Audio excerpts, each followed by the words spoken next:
CM Revanth కు నోటీసులు, రేపు విచారణకు హాజరు కావాలన్న ఢిల్లీ పోలీసులు. మరో 4 కాంగ్రెస్ నేతలకు కూడా రిజర్వేషన్లపై అమిత్ షా వ్యాఖ్యలను వక్రీకరించారంటూ కేంద్ర హోంమంత్రిత్వ శాఖ భాజపా ఫిర్యాదు, కేసు నమోదు అంటూ వార్త వేసింది. ఇక్కడ ప్రజలను నమ్మించి మోసం చేసిన మోదీ, కర్ణాటక ప్రచార సభల్లో రేవంత్ రెడ్డి అంటూ 2వ పేజీలోని వార్త. మొత్తం మీద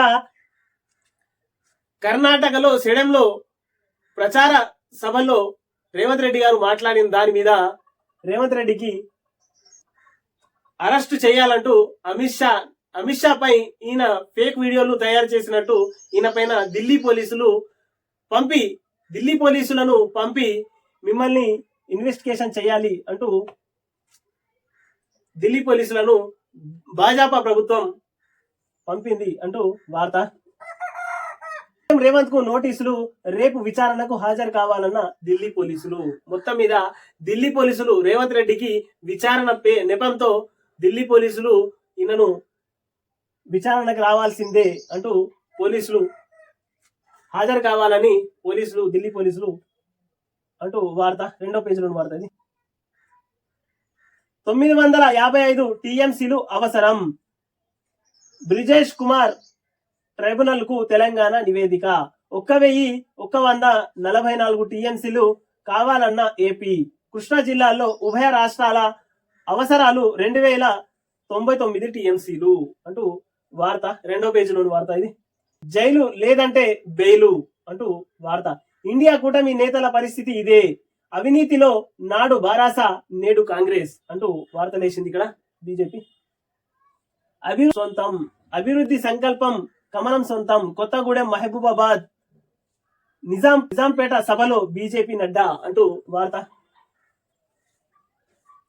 నేడు మెదక్ జిల్లాలో ప్రధాని మోదీ సభ అంటూ 6వ పేజీలోని వార్త. ఇది రాష్ట్రంలో రాజకీయ అనిశ్చితి అంటూ వార్త.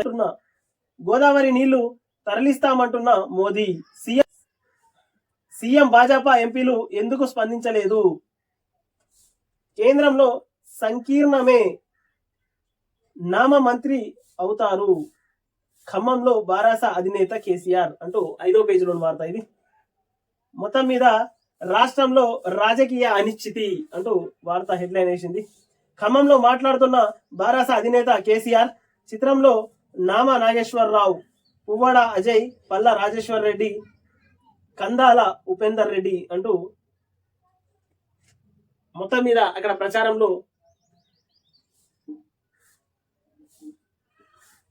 గడువిస్తే అధికారులు నిద్రపోతారు అంటూ వార్త వేసింది. మొత్తం మీద గడువిస్తే అధికారులు నిద్రపోతారు, ఇసుక అక్రమ తవ్వకాలు కొనసాగుతూ పోతాయి,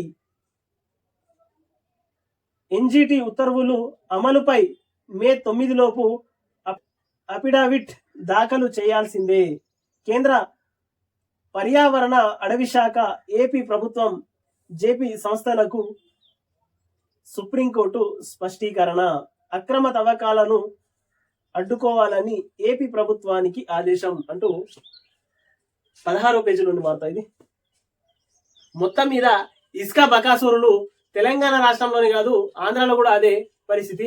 మొత్తం మీద ఇసుక మీద పందికొక్కుల్లాగా పడి ఇసుక దోపిడీని అక్కడ ప్రభుత్వ ఖజానాకు గండి కొట్టుకుంటూ దల్లారులు, దోపిడీదారులే ఎగబడుతున్నారు అంటూ వార్తను.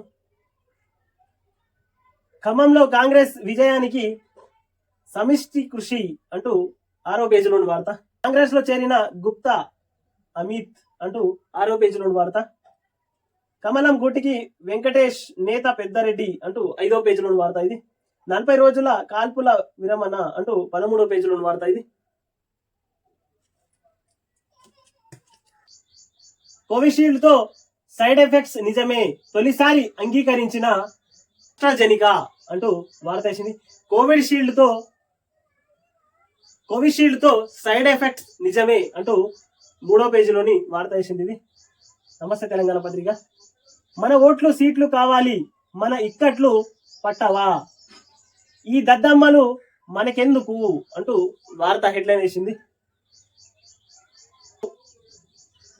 ప్రజల వేతలు విన్న గులాబీ నేత అంటూ వార్త ఉంది ఇక్కడ 2వ పేజీలోని వార్త. దళిత జాతిని వెలికట్టి రోజుకో దుర్మార్గం అంటూ 3వ పేజీలోని వార్త ఇది. హామీలపై నిలదీత అంటూ 11వ పేజీలోని వార్త. అన్నపూర్ణ తెలంగాణ ఆహార ధాన్యాల ఉత్పత్తి వృద్ధి రేటులో టాప్ 11.6%లో దేశంలోనే అగ్రస్థానం. జాతీయ సగటు 3.228% మాత్రమే.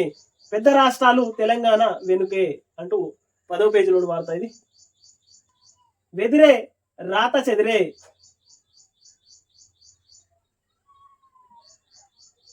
వరదాయిని కాళేశ్వరం మాట మరిచిపోయిన శ్రీరామ్ అంటూ 13వ పేజీలోని వార్త ఇది.